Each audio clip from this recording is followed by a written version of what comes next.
হযরত তলহা ইবনে Ubaidullah রাদিয়াল্লাহু আনহু বলেন, হযরত উমার রাদিয়াল্লাহু আনহু এর নিকট কিছু মাল আসল। তিনি উহা মুসলমানদের মধ্যে বণ্টন করার পর কিছু অবশিষ্ট রহিয়া গেল। তিনি এই ব্যাপারে পরামর্শ চাহিলেন।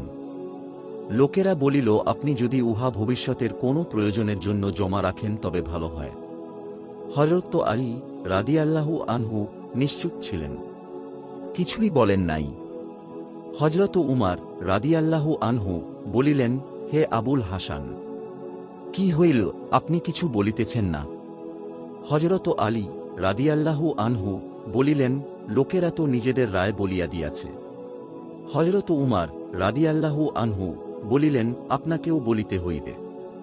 হযরত আলী রাদিয়াল্লাহু আনহু বলিলেন, আল্লাহ তাআলা কুরআন শরীফে মাল খরচ করার স্থান সমূহ বলিয়া দিয়াছেন এবং এই মাল বণ্টন করিয়া অবসর হইয়া গিয়াছেন।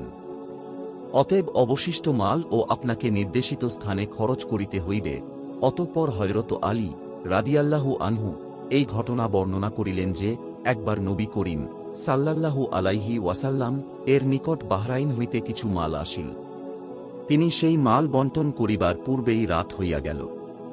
সুতরাং তিনি সেই রাত্র মসজিদেই কাটাইলেন এবং সারাদিন মসজিদে থাকিয়াই নামাজ পড়ালেন। অর্থাৎ সারাদিন মসজিদে বসিয়া সেই মাল বণ্টন করিতে থাকিলেন এবং ঘরে গেলেন না। যতক্ষণ না তিনি সেই মাল বণ্টন করিয়া শেষ করিয়াছেন ততক্ষণ আমি তাঁহার চেহারা মুবারাকের উপর চিন্তা ও পেরেশানির ভাব লক্ষ্য করিয়াছি।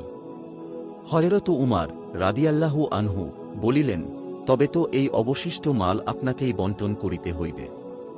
সুতরাং হযরত আলী রাদিয়াল্লাহু আনহু উহা বণ্টন করিয়া দিলেন।